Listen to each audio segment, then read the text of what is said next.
We all wonder about life's darkest mysteries. Where do we go when we die? What happens to us in the afterlife?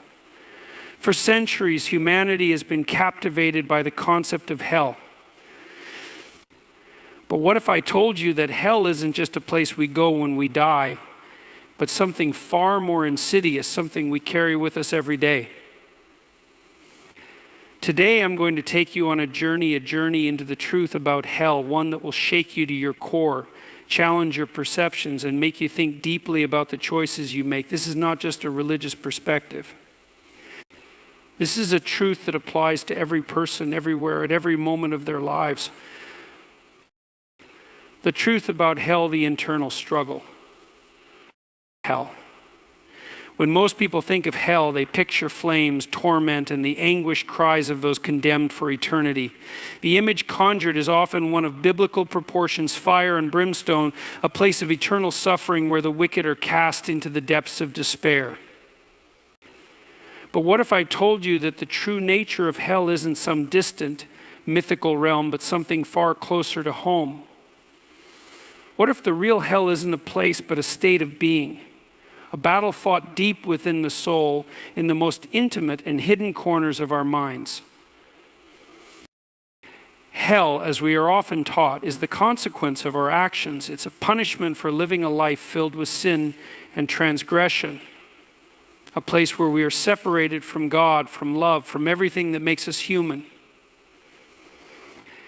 And yet, I want you to consider this hell as not just something that happens after death.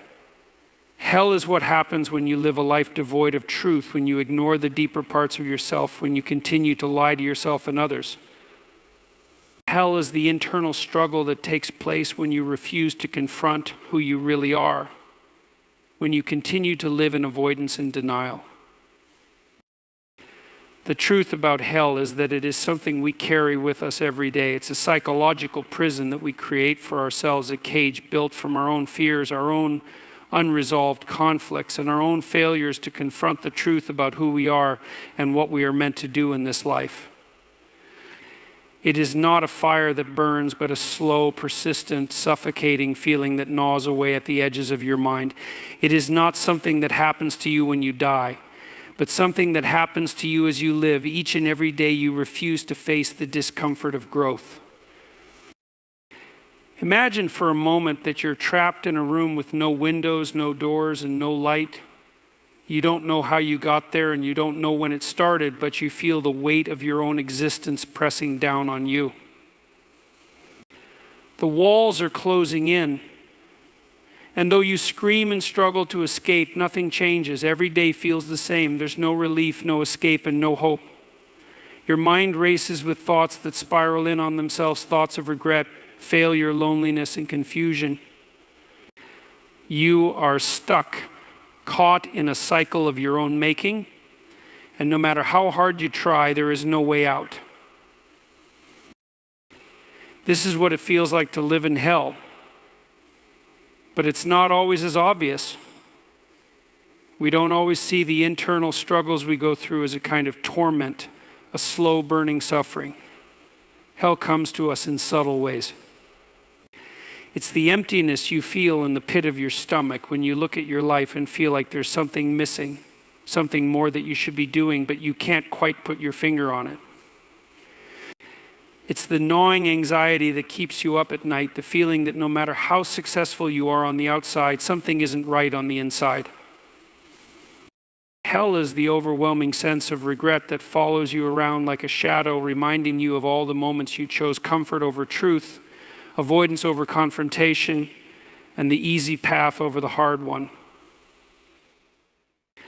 It's the voice in your head that tells you that you're not enough, that you'll never be enough, no matter how hard you try.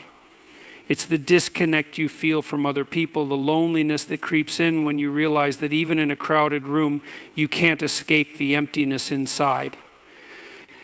It's the numbness that overtakes you when you've been so disconnected from your own emotions and desires for so long that you don't even remember what it feels like to be truly alive.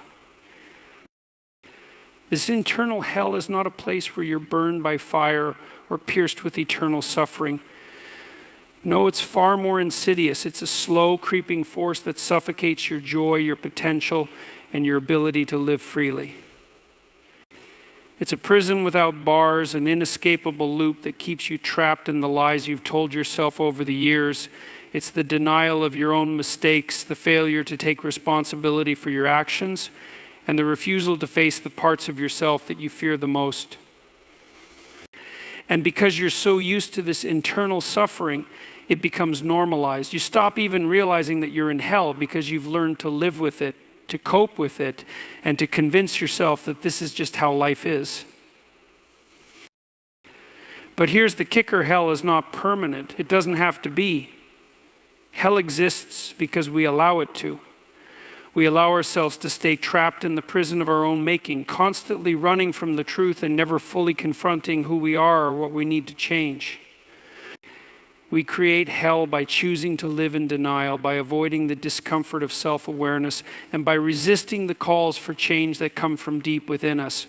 But the moment you stop running, the moment you face the truth head on, hell starts to lose its grip on you. To confront the truth about hell, you must first recognize that it is not an external force. It is not something that happens to you. It is a creation of your own mind, a manifestation of your own choices, your own resistance, and your own fears. When you deny the truth about yourself, when you refuse to take responsibility for your actions in your life, you are living in hell.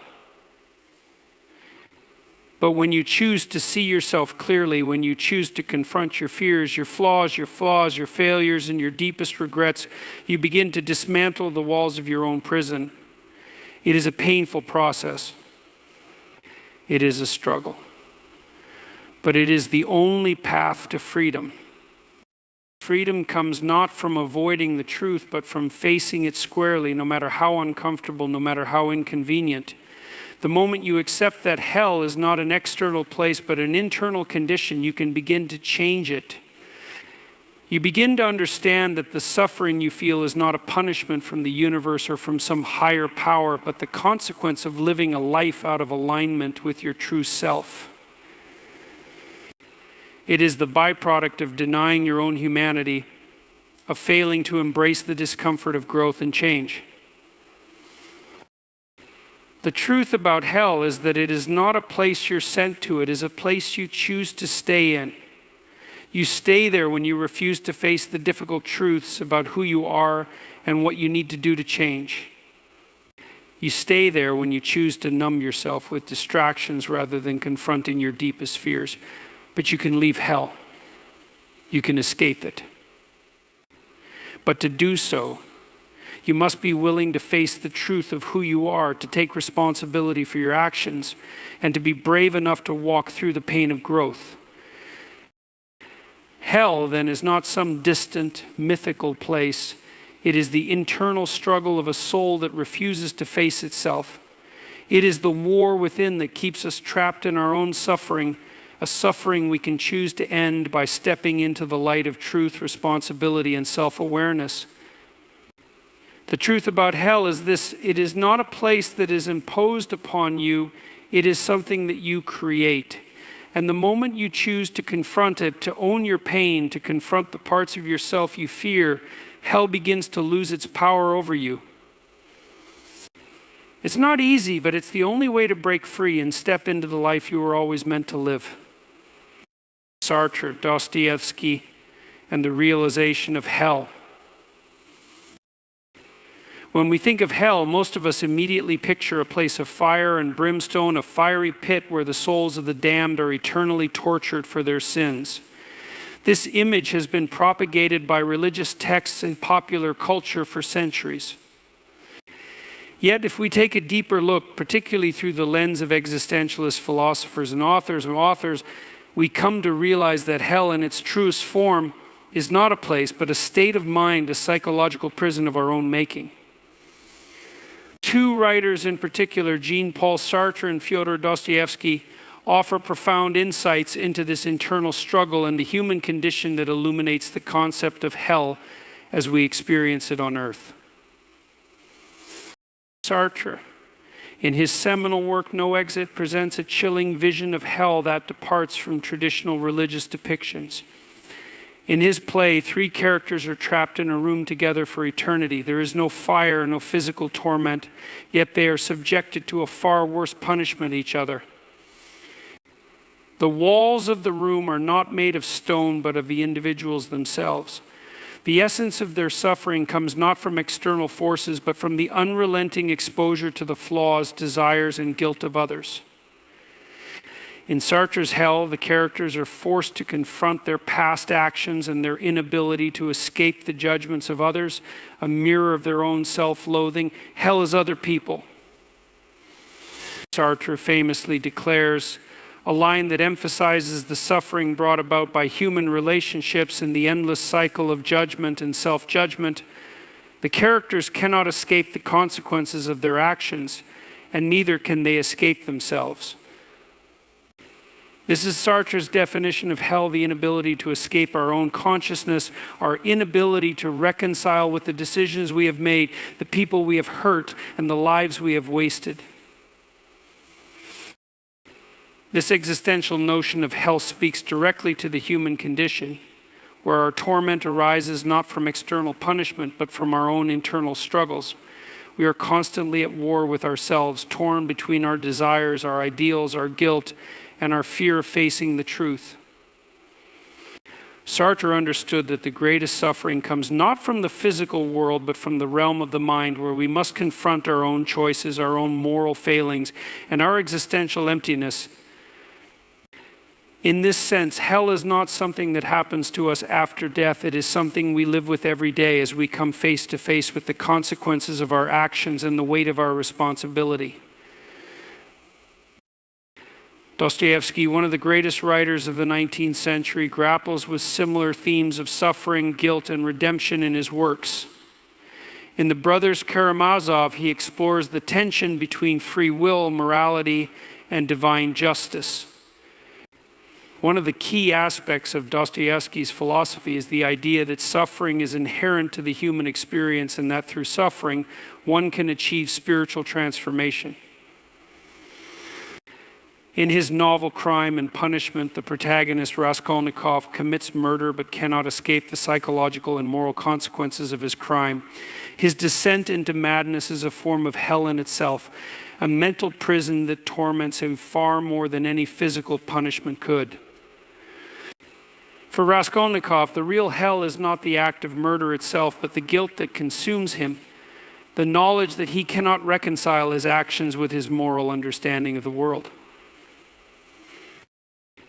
Dostoevsky understood that hell exists within the individual in the form of unresolved guilt, shame, and the inability to find peace with oneself. The suffering we face, whether it is a result of a bad decision, a moral failure, or simply the weight of our existence, becomes a form of hell that we cannot escape. It is not some external force that punishes us, but our inability to reconcile with our inner demons. In the case of Raskolnikov, hell is the realization that we cannot run from our own guilt, that the consequences of our actions are etched into the very fabric of our souls. Dostoevsky also explores the possibility of redemption through suffering.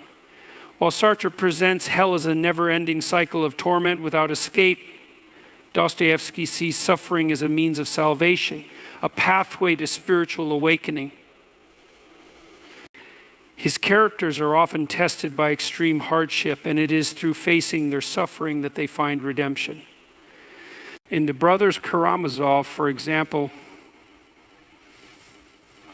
even Karamazov struggles with the idea of a just God in the face of human suffering, yet his eventual understanding of faith is a form of spiritual release. For Dostoevsky, hell is not simply about punishment. It is a journey through darkness toward a deeper understanding of the self and the divine. This view challenges the conventional notion of hell as a static, unchanging place, suggesting instead that it is a transformative experience that can lead to a higher state of being. In both Sartre and Dostoevsky's works, hell is not a place of fiery pits or eternal damnation, but an internal reality. For Sartre, hell is a constant awareness of self in relation to others, a prison of our own making where we cannot escape the judgment of others or our own inner torment. For Dostoevsky, hell is the psychological and moral anguish that arises from our actions, the guilt that clings to us and poisons our souls. But for Dostoevsky, there is also a way out, a possibility for redemption through suffering and a confrontation with our inner truths. Sartre, on the other hand, leaves little hope for escape. In his view, once we enter this cycle of self-doubt, guilt, and judgment, there is no resolution, no way out. Yet both writers give us something vital to understand about the human condition. Hell in their eyes is not some far-off reality, but an internal struggle, one that we must confront daily. It is the battle between who we are and who we wish to be, between our flaws and our aspirations. Sartre's characters are doomed to their hell because they cannot escape their own consciousness, their own failings. Dostoevsky's characters, while trapped in their suffering, offer a path toward redemption, a way through hell by confronting the darkness within and finding meaning in the struggle. The comparison between Sartre and Dostoevsky reveals much about the nature of hell itself. Sartre's hell is one where we are eternally bound by our own choices, by our constant confrontation with the consequences of our existence. It is a relentless, painful awareness of our own limitations, our own flaws, and the judgment of others. Dostoevsky's hell, on the other hand, is a place of spiritual struggle where redemption is possible through the very suffering that ensnares us. In the end, both writers present hell as something that is not imposed upon us, but something we create through our own actions, thoughts, and fears, whether we see it as an eternal cycle of self-loathing and existential anguish, as Sartre suggests, or as a pathway to spiritual growth and redemption, as Dostoevsky proposes. Hell is not an external reality, but an internal one, a part of the human experience that each of us must face in our own way. What these writers remind us is that the truth about hell is not what we've been taught through centuries of religious doctrine or myth. Hell is not a place you visit after death. It is something that lives inside you in the thoughts you avoid, the guilt you carry, and the choices you make. It is a state of mind, a battle between who you are and who you can become. Sartre and Dostoevsky invite us to recognize this internal struggle and to face it with the courage to confront our own deepest fears and flaws. By doing so, we may come to realize that hell is not something we must endure forever. Rather, it is something we can transcend through self-awareness, responsibility, and perhaps, in the case of Dostoevsky, redemption. Hell, in the end, is not an eternal fate, but a temporary state, one that can lead us to understanding, growth, and perhaps even salvation. The real hell, how do we escape?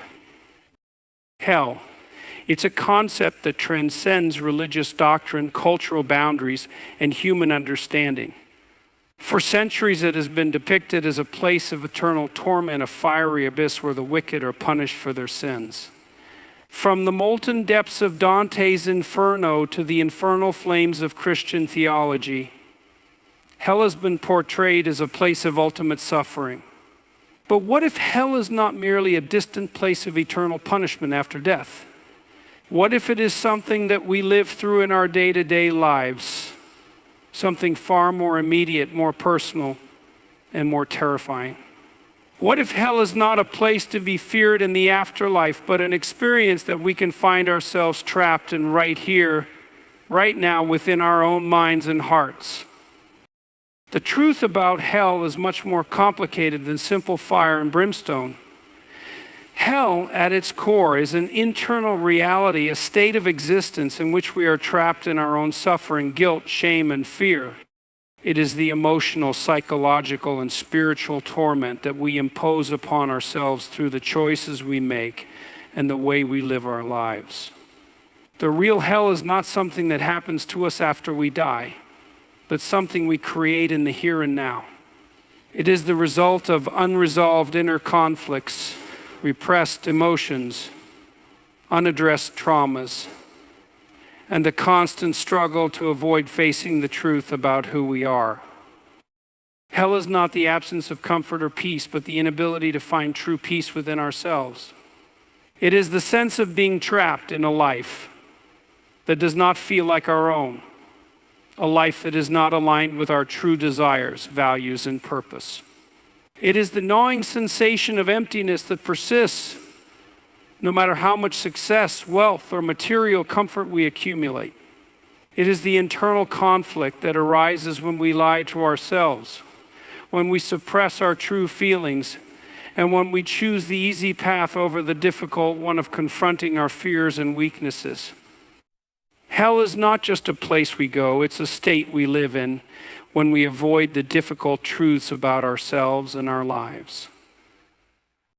When we look closely, we can see that the seeds of hell are sown in our everyday decisions. Every time we choose to ignore our feelings, to push aside the truth, or to avoid the discomfort of self-examination, we deepen our entrapment. We choose to live in denial, to ignore the warning signs of our inner turmoil. And in doing so, we lock ourselves in a psychological prison of our own making. This self-imposed imprisonment is the real hell.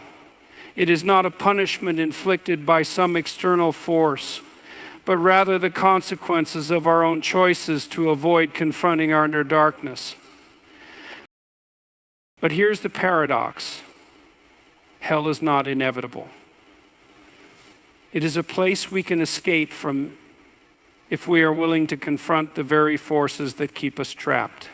The first step toward escaping hell is acknowledging that it exists, that we have created it, and that we have the power to dismantle it. We must recognize that our suffering is not some divine punishment, but the natural outcome of ignoring our emotional and spiritual needs. When we are honest with ourselves, we begin to see how we have contributed to our own pain. We must accept the truth that our discomfort does not come from the world around us, but from the internal battles we are avoiding. Our fears, insecurities, and unresolved issues create the very walls that keep us confined in this hellish state. To escape, we must first be willing to face the uncomfortable truths about ourselves. This requires a level of vulnerability and courage that many of us fear. We must be willing to confront the feelings we have buried, the mistakes we have made, and the aspects of ourselves that we are ashamed of. We must stop running from the parts of ourselves that scare us and begin the difficult work of self-awareness. This is not an easy process. It involves sitting with discomfort, acknowledging our flaws, and accepting that we are not perfect. We must learn to embrace our humanity, to accept that we are flawed but also capable of growth and change. But facing the truth is only the first step. To truly escape hell, we must learn to let go of the guilt, shame, and fear that we hold on to. We must release the mental and emotional burdens that weigh us down, freeing ourselves from the chains that keep us bound. This is the second part of the process, forgiveness. Forgiveness is not about absolving others or ourselves from the consequences of our actions, but about letting go of the emotional attachment to our past mistakes. It is about acknowledging that we cannot change the past, but we can choose to move forward with a sense of compassion for ourselves and others. Forgiveness allows us to release the emotional pain that we carry with us, enabling us to break free from the internal prison of guilt and resentment. In addition to forgiveness, we must also cultivate self-compassion. Hell thrives in a state of self-hatred and self-rejection. When we are harsh with ourselves, when we believe that we are unworthy of love or peace, we keep ourselves trapped in a cycle of suffering. Self-compassion, on the other hand, is the key to healing. It involves treating ourselves with the same kindness and understanding that we would offer to a loved one in distress. It means being gentle with ourselves when we make mistakes, recognizing that we are all human and that growth is a process, not a destination. Self-compassion is essential for breaking free from the grips of hell because it allows us to embrace ourselves, flaws and all, without judgment. The final step in escaping hell is taking responsibility for our lives and our choices. We are often reluctant to take responsibility because it feels like an admission of guilt or failure. However, taking responsibility is not about blame, it's about empowerment. When we take responsibility for our thoughts, emotions, and actions, we reclaim our power. We stop being passive victims of our circumstances and become active participants in our own transformation. Taking responsibility means acknowledging that we have the power to change our lives, to make different choices, and to create a future that aligns with our true desires and values. Escaping hell is not a one-time event, but a continual process. It requires ongoing self-awareness, forgiveness, and responsibility. It means confronting our fears, facing the parts of ourselves we've been avoiding, and actively choosing to grow and evolve. But it also means embracing the reality that suffering is a part of the human experience. Hell is not something that can be entirely avoided, but it can be transformed. The internal struggle, the emotional, psychological torment that we experience can become the catalyst for our growth. Through suffering, we learn, we change, and we become more fully alive. The real hell is not some distant, eternal place, but a state of mind, a place that we create when we avoid the truth and refuse to confront our inner turmoil. But the good news is that hell does not have to be permanent. By facing the truth, by releasing guilt and fear, by embracing self-compassion, and by taking responsibility for our lives, we can break free from the chains that keep us trapped in our own suffering. Hell, in the end, is not a place we are condemned to. It is a place we can escape. The journey out of hell is the journey of self-discovery, healing, and growth. And in that journey, we find our true freedom. The final truth, hell is a choice. Hell, it's a word that carries with it centuries of weight, images of eternal fire, suffering without end, and a place reserved for the damned. Most people think of hell as a final destination, a place we end up after death if we have lived lives of sin or moral failure. The concept of hell, in this traditional sense, is rooted in religious teachings, mythology, and cultural narratives. But what if the true nature of hell is not about fire or brimstone at all? What if hell is not a place you go to after you die, but a state of mind, a choice you make in the present? What if hell is something we create for ourselves every day through our actions, thoughts, and the choices we make about how we live our lives? At the core of the human experience lies a deep and undeniable truth. Hell is not a fate we are doomed to, but a choice we make consciously or unconsciously every day. It is not something imposed upon us from the outside, but a construct that we build within ourselves. Hell is not a punishment handed down by a vengeful God or an external force. It is the natural consequence of our decisions, the choices we make when we refuse to confront our fears, our pain, and the truth about who we are.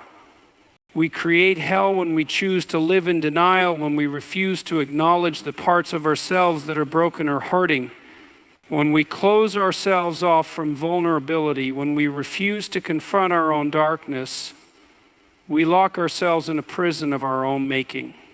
The walls of this prison are built from the lies we tell ourselves, the pain we refuse to face, and the emotional baggage we carry from the past. These are the bricks that form the foundation of our internal hell, a place where we live in a constant state of self-doubt, guilt, shame, and fear. We choose this hell because it feels safer to avoid the truth, to push our emotions and thoughts into the recesses of our minds than to face them head on. It is easier to ignore our struggles and pretend they don't exist, but in doing so, we only feed the fire of our own suffering. The truth is, every time we choose to avoid discomfort, to suppress our emotions, or to deny our true feelings, we are deepening our descent into hell.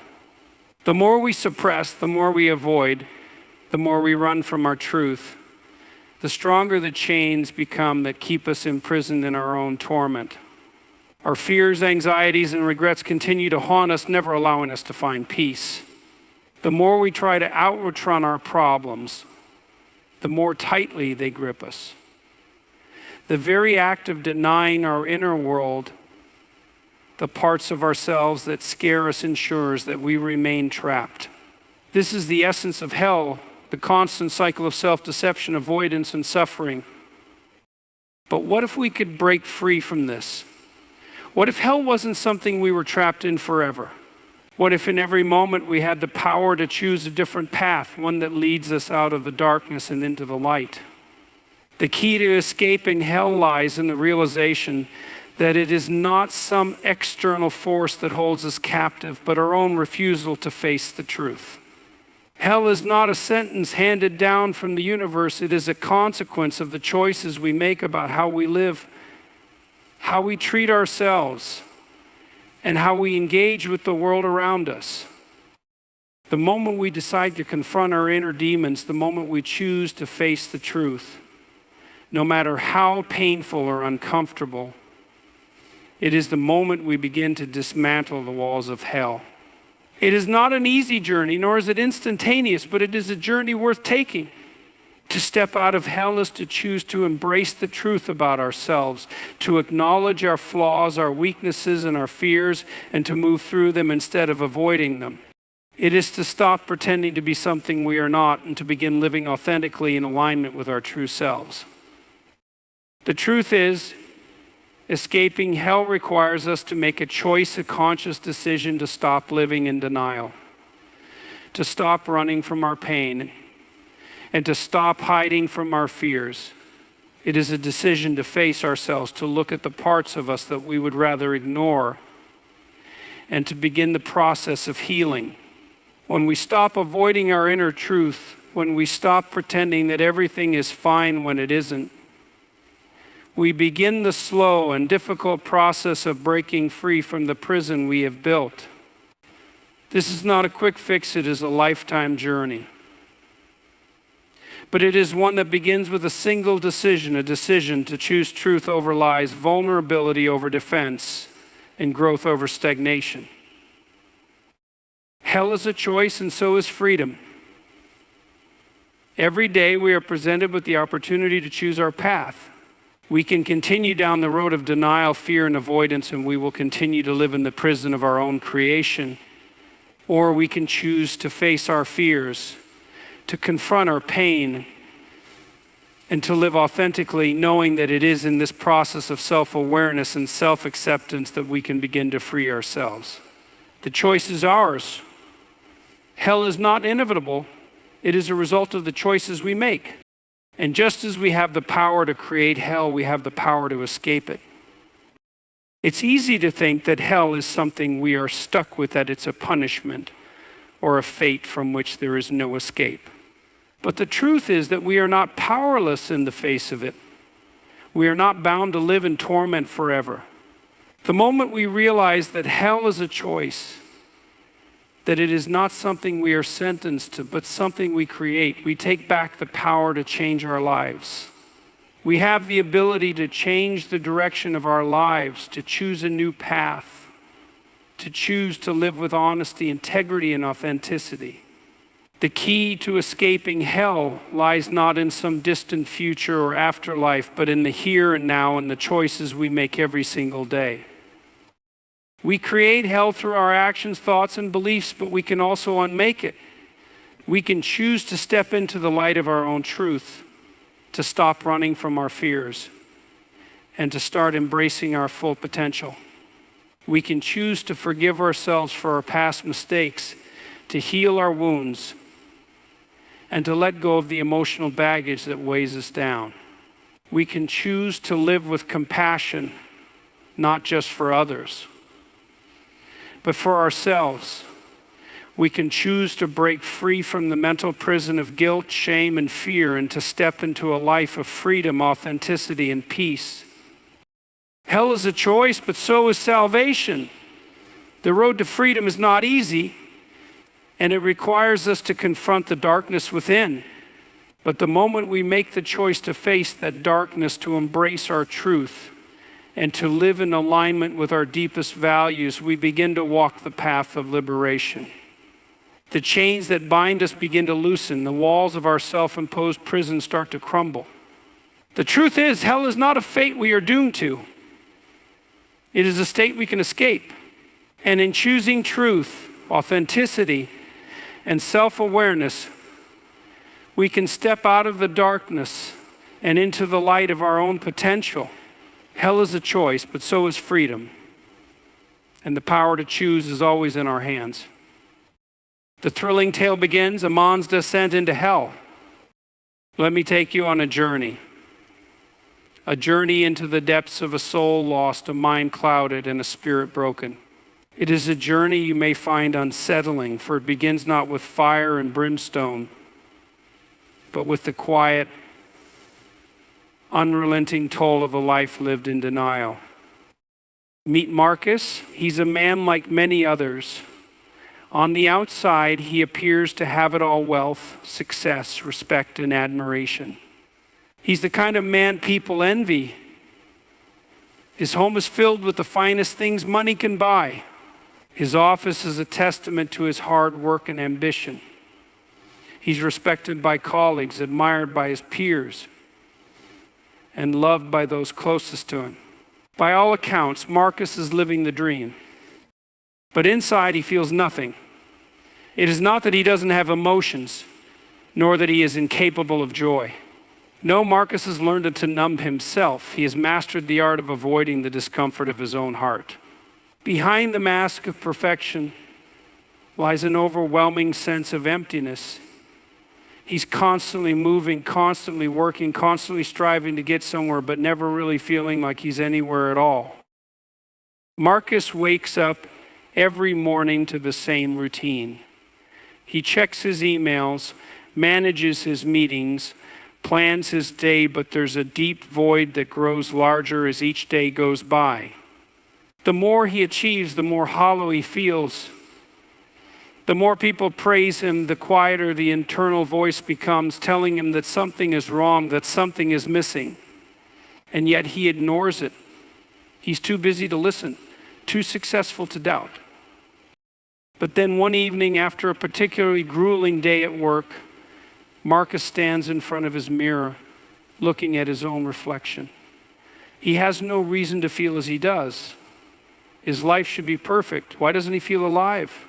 The question hangs in the air, unanswered.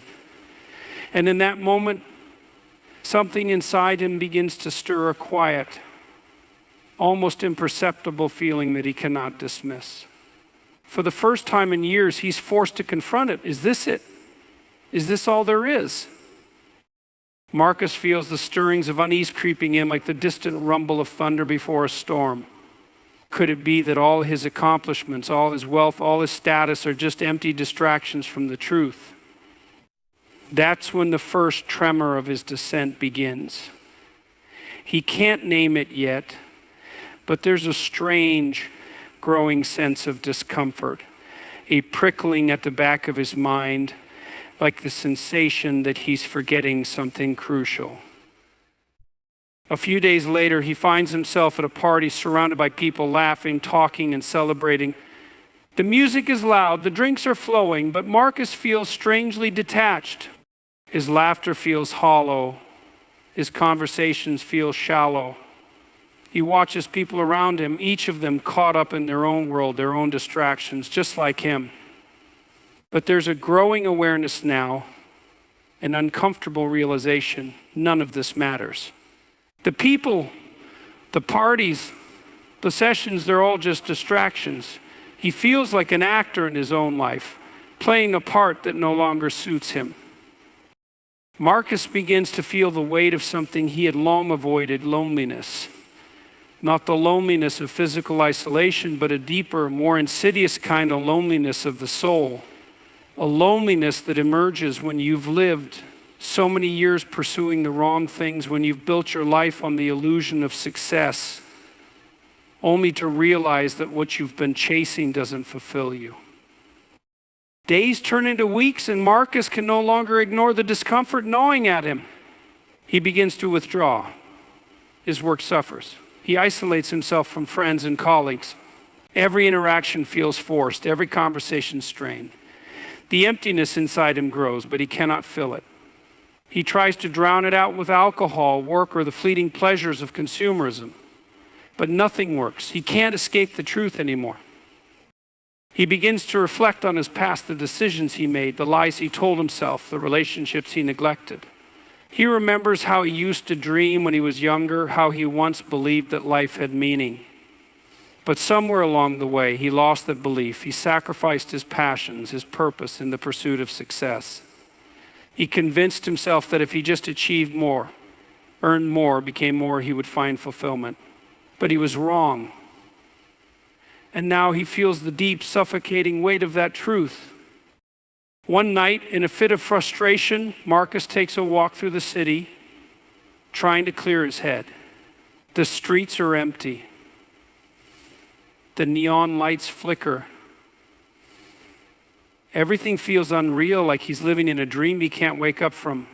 He finds himself standing at the edge of a bridge, staring down at the rushing water below. He feels the cold wind biting at his skin, the weight of the world on his shoulders. And it is in that moment, in the silence and the stillness, that Marcus finally realizes where he is. He is in hell. But not hell as most people imagine, and not a fiery abyss, not a place of eternal torment. No, Marcus's hell is much more subtle.